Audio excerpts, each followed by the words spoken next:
Today's lecture is about the backend page of this website, like contact us, privacy policy, and disclaimer sitemap. If you remember, I tell you the previous video that if our current page is not working, like this login page is not working, so we can select as a contact page as a backend page of this website and can put in our details with this. Okay, let me tell you the how can we do this.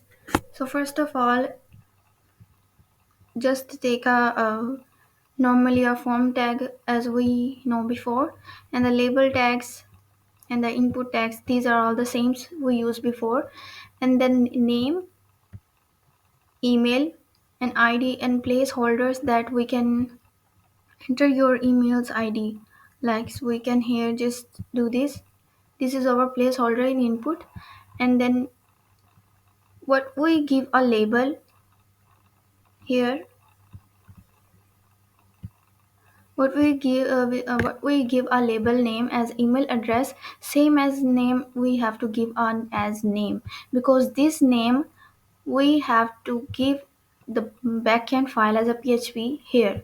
This we use that name here as an id, and that id is saved in backend php file in a new name, but we used here as same name as id. And then dollar dash post, I tell you before that it is used to save that name or any data we used or save or select as in input. Okay, then again echo is used to display the output here, and then these are the simple conditions we talked about before. So let's do this some implementations. Like is here, I just something like this,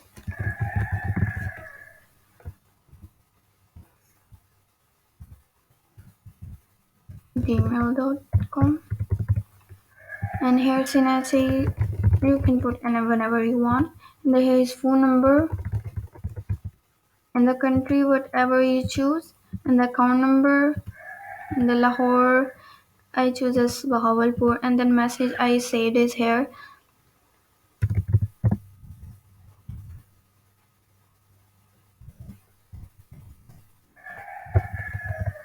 and then submit. Now you can see that these are all the informations I just entered in imports before.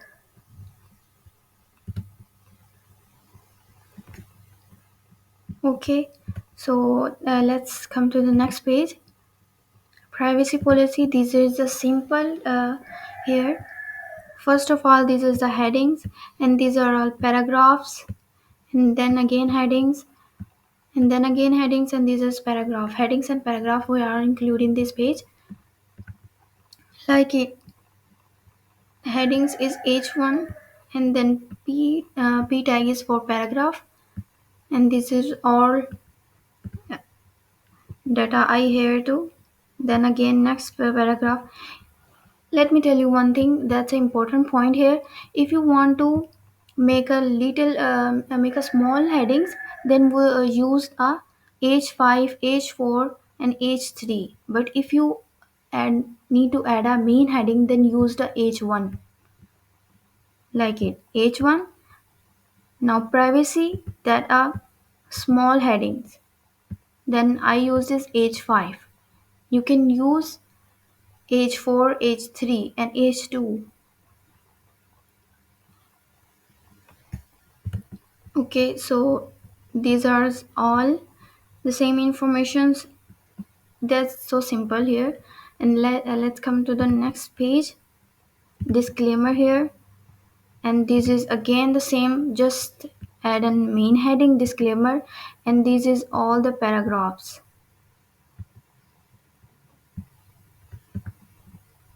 And again second headings, for that I used as H2 means the second headings, and then again is simple line of paragraphs, and that's the end.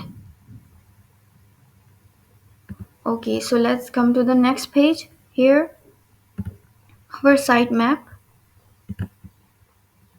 This is the sitemap. Sitemap means you can add all the data of your websites, when to start, when to end, and what the features and what the properties here and what's the working. All these things you can add in a sitemap. Okay, let's find a sitemap. Here is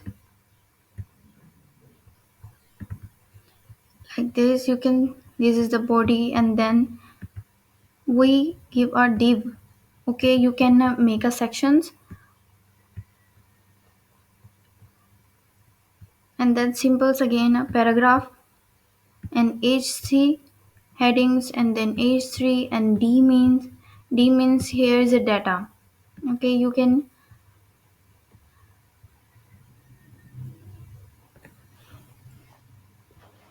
this is all the symbols times here, data diagrams. Here's saving deposits, because these are all used for the headings and the points, and then we use these bullets because the here is none of line can show be as a bullet because we used as a dd. But if we use an bullets tag, then it shows the bullet here. So we just use as a dd tag. All these page have dd tag and h3 heading. So you can add headings tag as you want. You can use h2, h3, h4. I used here dd tag. You can use here ol, ur, ul tags. And here's the end of the sections. First of all, and the paragraph tag, and then deep tag, and then body. These are all the three sections we used in the sitemap page. It's just an overview because that's so easy, and we used this before. All these pages we used in our site, in our page website. So let's take a look. And if I talk about this background image, so here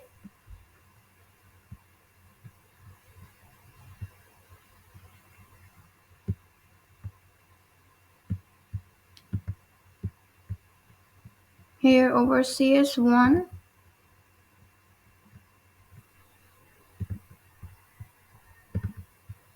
this is our background image,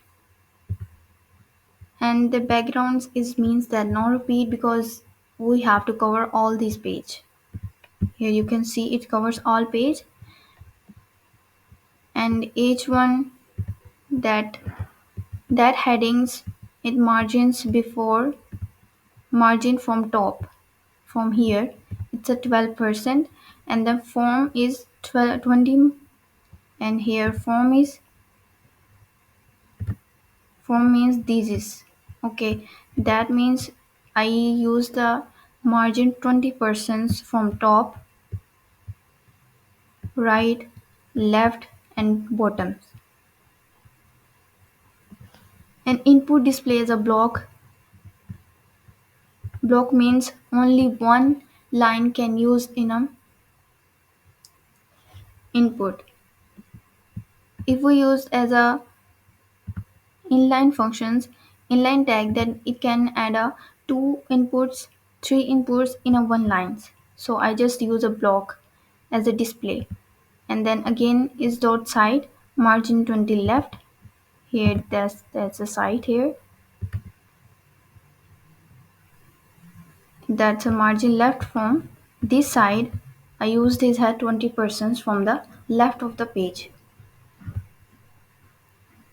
I hope you all understand. So let's meet the next video.